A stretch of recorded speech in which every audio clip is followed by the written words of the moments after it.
Hello, I'm Annette Young and welcome to the 51%, a show about women reshaping our world. Coming up, a novel way to house mothers and their children in one of Argentina's toughest prisons. Also, the desperate measures Chinese men take to find a bride as the country suffers from a gender imbalance, thanks to its one-child policy. And we meet the team behind Zan TV, Afghanistan's first women-only network. But we begin in Argentina, where in one of the country's toughest jails, an extraordinary experiment is now underway. In the middle of Ezeiza prison in Buenos Aires, a small home has been built for mothers incarcerated with their children. This is more women than ever before in Latin America are being arrested for crimes related to drug trafficking, with the female population in jails increasing to more than 51% between 2000 and 2015, compared to just 20% for men. A France 24 team went to see how the experiment is working. Today is Sol's first birthday. This would be a typical gathering in a home that looks like it could be part of any suburb in Buenos Aires. Except we are in Ezeiza prison, and these three women are the first inmates in Argentina to benefit from a new program, living behind bars, but almost like at home.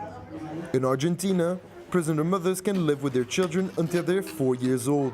This groundbreaking initiative has changed daily life for these three women. There is no comparison. You don't hear screaming or noise from behind fences or locks like in the cells. Here he sleeps peacefully. A more intimate setting that resembles normality. At least here he knows how a door opens, what a window without bars looks like, a bathroom. Before in my cell there was only a small window just like this. Nancy, Romina and Maria were transferred here 5 months ago as a reward for good behavior. The idea is to help the women make a smooth transition back to a normal life when they go free.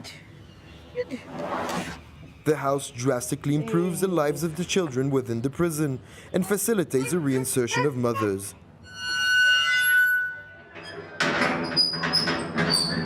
But the parallel prison world is hard to forget. Only a couple of feet away from this relative freedom, other inmates and their children still live behind bars, closely watched by guards, day and night. More basic conditions like these cells are the norm.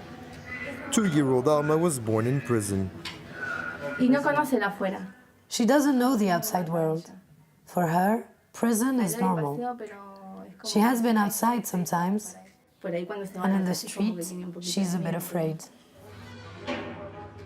The consequences of a childhood in prison are just starting to be measured. A team of psychologists monitors the families.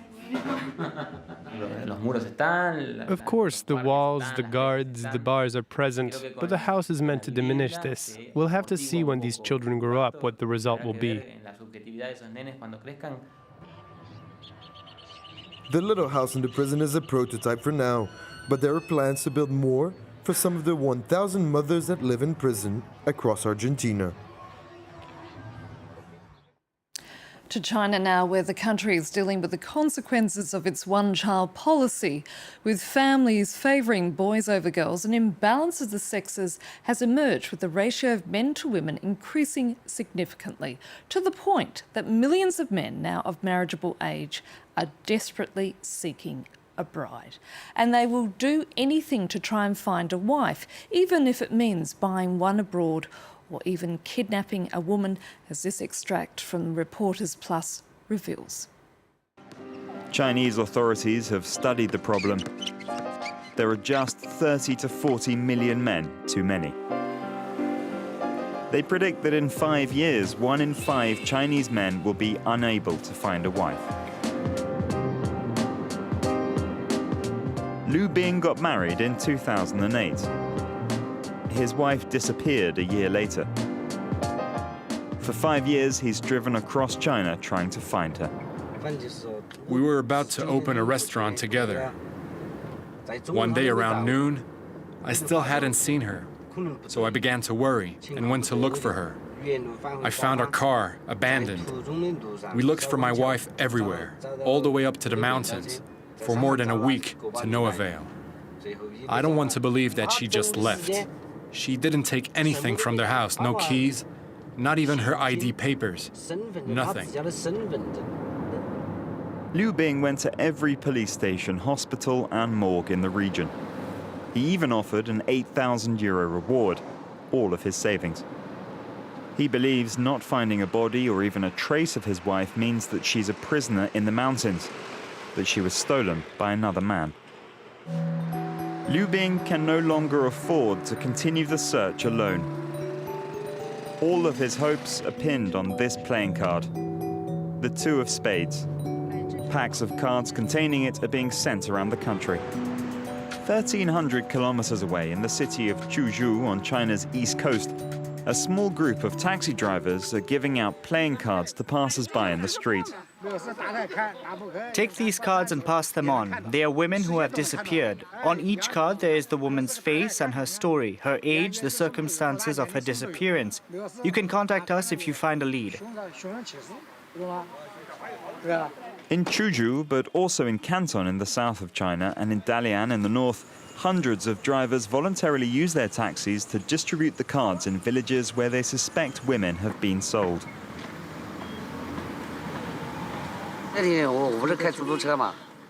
I saved one once. I was driving my taxi when a young woman ran towards me, screaming for help. I saw a man running towards her. He was pulling her to kidnap her. I yelled, "Stop or I'll call the police." The man got scared and ran away.